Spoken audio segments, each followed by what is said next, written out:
So I'm Matthew Dale, one half of Dale and Scullion, Louise Scullion's the other half. And we go under the term environmental artist, ecological artist, so that's what I'm going to speak about tonight. The first half of the slides are sort of pieces of text that you're probably sort of familiar with this one, which is from Ban Ki-moon, recent statement. I feel like the kind of jazz bringing it down after all this, You're probably not so familiar with this one.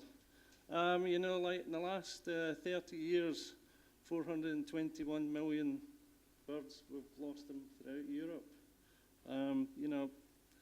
It's the kind of thing I'm interested in. A lot of people don't know about these things, but so another one. In the last 40 years, the world has lost 50% of the animals and wildlife, which is kind of catastrophic, but, kind of underplayed.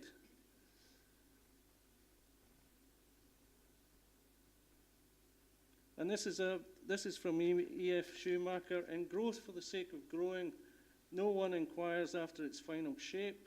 There is no saturation point. Who, it may be asked, calls the tune? Fundamentally the technologist. Whatever becomes technologically possible within certain economic limits. You can tell I'm not used to this. So this is Martin Luther King, a statement that constantly we refer to for inspiration.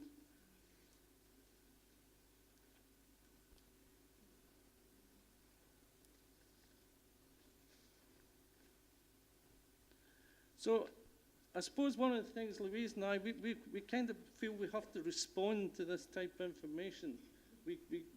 I don't know, it's just us, but we feel we have to do something about it. So the first set of statements are a bit depressing, and sometimes when you read that sort of stuff, you almost kind of freeze, because what do you do? Can you do anything? We're powerless.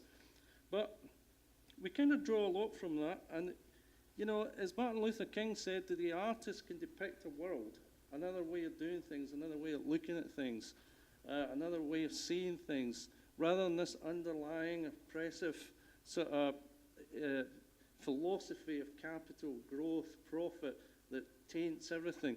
Can we look at new ways of doing things? So that's what we kind of do in our own small way.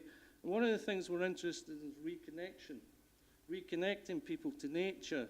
And this is a kind of series, this is called Rose Nest Benches. We made 30 of these benches that are throughout the forest and rivers and Dumfries and Galloway. And people lie on the bench, they take time out, de-stress, listen to rivers, look at the canopies of trees, hear their heartbeat, feel the wind. So they're kind of almost like sockets back into the energy of nature. And they're in quite wild, bleak, lonely places as well, like these big moors. But when you actually lie on them, you start to notice an insect level, the level of the atmosphere, the breathing earth above us, the huge bowl of the sky. And it can have quite a profound but gentle effect on you. This is telling a story, something we try to do. The philosopher David Abrams said the indigenous people used to have stories embedded in rocks and stones and rivers, but we don't experience that much, so we try and embed the ecological story into objects. And this is a story we did where we created this tweed, Harris tweed, in the colours of the hen harrier, because the grouse moors, they have this monocrop of grouse, and everything else gets destroyed in order to keep the crop going. The grouse moor does supply a certain income for the locals, but it's at the cost of the whole ecology. Inside the bag we had the red grouse, tweed, the outside was the hen harrier, and all these animals here all get destroyed, they all get slaughtered in order to keep the grouse going. But what's good about the bag is, when people are moving with the bag through the city, wherever they go to the work, the story's embedded in the bag, so people ask, what's going on with that bag, and the story gets conveyed. This was a series of garments we made, a show at the Dovecot recently. And these are for changing perceptions. This one's a recumbent jacket. It's got neoprene in the head, neoprene in the shoulders, neoprene in the hips, and it's got listening holes for your ears. So when you put the jacket on, the whole purpose is to go and lie down, to find places to lie down in, to slow down, to listen to rivers.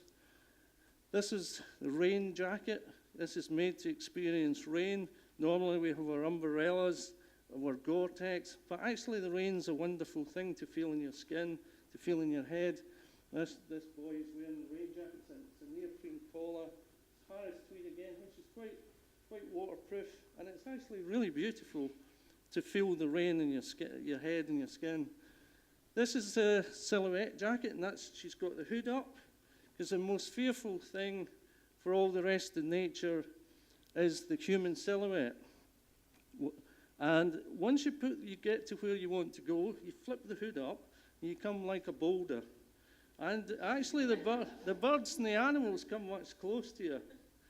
This one's a gatherer's jacket for foraging. The other side of it, there's little holes for little phials of water for picking up plants, for putting plants in. The big deep pockets for collecting moss or whatever. And when you're collecting, you're touching, you're feeling the earth, you're becoming part of the environment again. You're becoming an animal. And I'll leave you with this quote from Mahatma Gandhi.